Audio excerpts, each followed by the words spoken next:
Okay, last section today is to talk about benchmarking of cooling loads and cooling load diversity. Our design program requires the engineer of record to provide load calculations, and we want those load calculations to be relatable to historical loads. Please put that phrase, historical loads, like on a sticky note and put it on your mirror and repeat it every day. If there's one thing that you learn here today, I would like you to become familiar with the phrase historical loads. In fact, if you're an HVAC engineer doing work for Kaiser, I must insist that you know about the historical load work. This will be an ASHRAE peer-reviewed transaction paper. It is through peer review. It's waiting for publication along with the summer conference in 2022. So until that time, we can't really distribute the paper version, but we recorded a presentation version of it, and that is public. That's that link that you see up here. So you can watch it in your office as a lunch and learn or whatever, but you need to understand what we're doing on historical loads. Most importantly, I think all of our design engineers need to be ready to repeat the process. If you're designing a room type that's not in this table, then we can easily send you 10 or 20 rooms worth of historical load data in order to determine what that historical load is in that room type. Now, engineers have always we've always calculated heat flows and heat balances based on sets of assumptions. That's great. That's what we've always done. That's what our handbooks tell us to do. But once we have historical data available, we must weigh that higher than our assumptions. I need to be very clear about this. If your design calculations says that the load in an operating room is going to be 40,000 BTU, and our historical load from 17 operating rooms shows that it's never going to be more than 22,000 BTU, then your calculation is wrong. Or the right way to say that is that your assumptions need to be adjusted to match the outcomes. Your assumptions need to be adjusted and calibrated to match what actually happens in our buildings.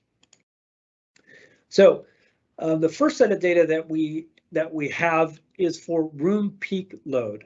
You can see we have a list of room types, and we've been able to determine the historical room peak load for that room type. To relate these back to our load calculations, room peak load is sensible, and it is the sum of the envelope load plus the internal loads. It does not include system loads or ventilation loads. Those things are outside of the room. So we want to check our room peaks against these historical peaks.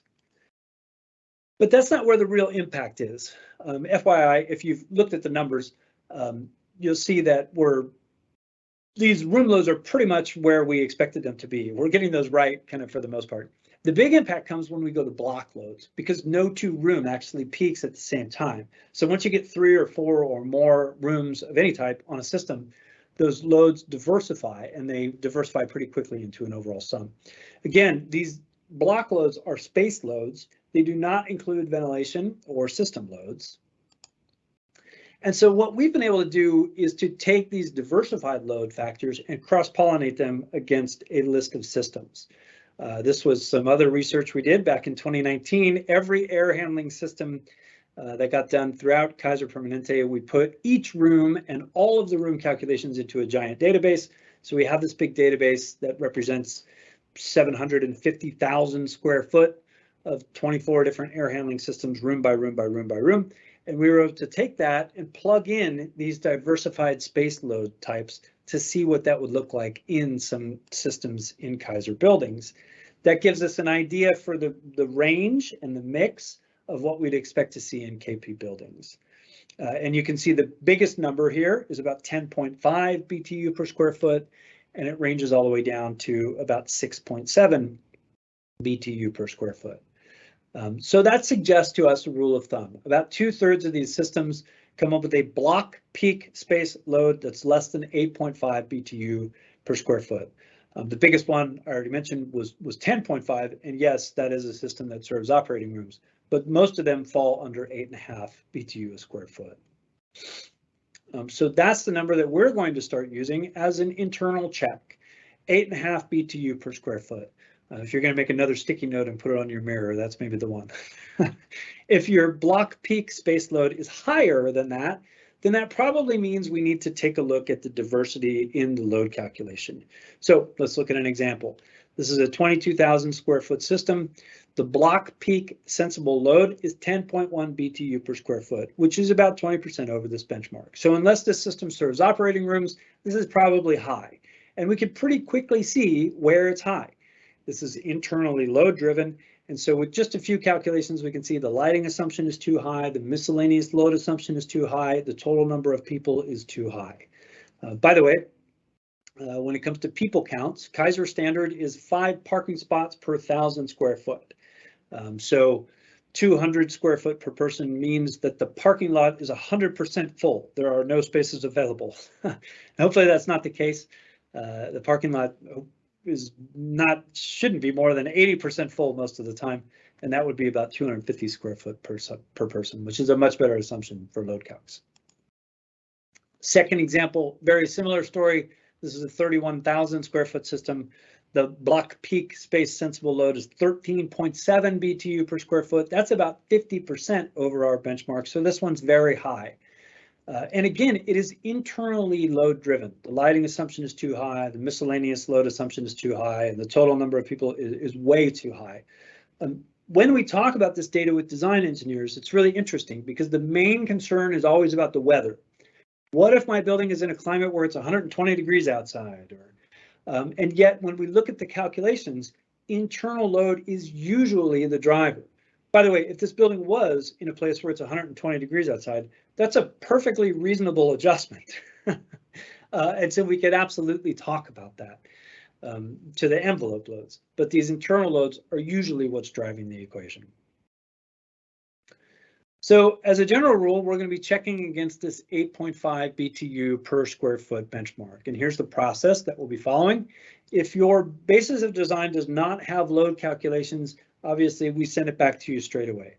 If the loads in the load calculation are higher than 8.5 BTU per square foot, then we want to have an open conversation about room-to-room diversity. What was the diversity that you assumed in your design? By the way, the correct answer is not zero diversity. There should be a diversity assumption in the design, and we would just have an open conversation about that. So again, I'd like everyone to start thinking about the term historical loads. We need to start benchmarking loads against historical loads. If you haven't reviewed the work that's been done thus far on historical loads and diversity, please do become familiar with it. It's going to be a topic of review from here forward. And so that is the end of this section. Is this intent that all future retrofit projects, including energy engineering services, data analytics, and retro commissioning services from the mechanical consultant? Some firms have different individuals that specialize in these tasks. So yes, I guess I'm trying to devise the question there. This is kind of going to be our design program playbook. So throughout this, I've told what our design program requirements are, and that'll be so within the design phase. These requirements are there, and so I think where the questioner was going was that there are, some firms have energy modeling specialists. Some firms use generalists to perform energy modeling. Some firms have commissioning folks on staff that can go out and do some field assessments and look at BAS data during design. Some firms don't have that, and so. Those are absolutely the questions that we're frankly talking to people about during interviews. We want to look at the capabilities and the resources that the firms have to get engaged in that type of work or in this type of work. And so and that's shaking out differently within the marketplace right now. There's some firms that are we know design firms that have data analytics departments, right, where they have people that are doing Python data analytics, as an internal design department within the firm, same way you would have CAD in the old days or something like that. And so I can't really answer what an ideal, well, I can, you can call me personally and we can talk about firm composition. I'll tell you what I've seen in the marketplace and where I have some opinions about where I think that are going, but I won't state them here. Do you think it's better to use fractional people for PPL per square foot or to round it up Example given, a 95 square feet room assumes 1 person.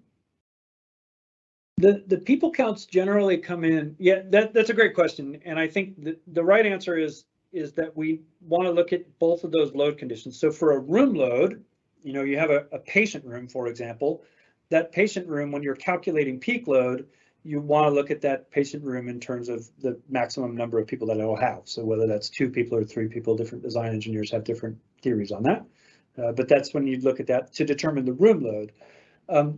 Where people count really comes into our equipment sizing has to do with block loads. So you're looking at a whole floor now, and you're looking at an air handling system serving that whole floor or that series of floors. And that's where we have to take diversity. So that's where we would use, 250 square foot per person or 200 square foot per person. And there should never be more than that many people on that system at any point in time. And in that case, the rounding, you can probably round off to the nearest 5 people, frankly, at that level.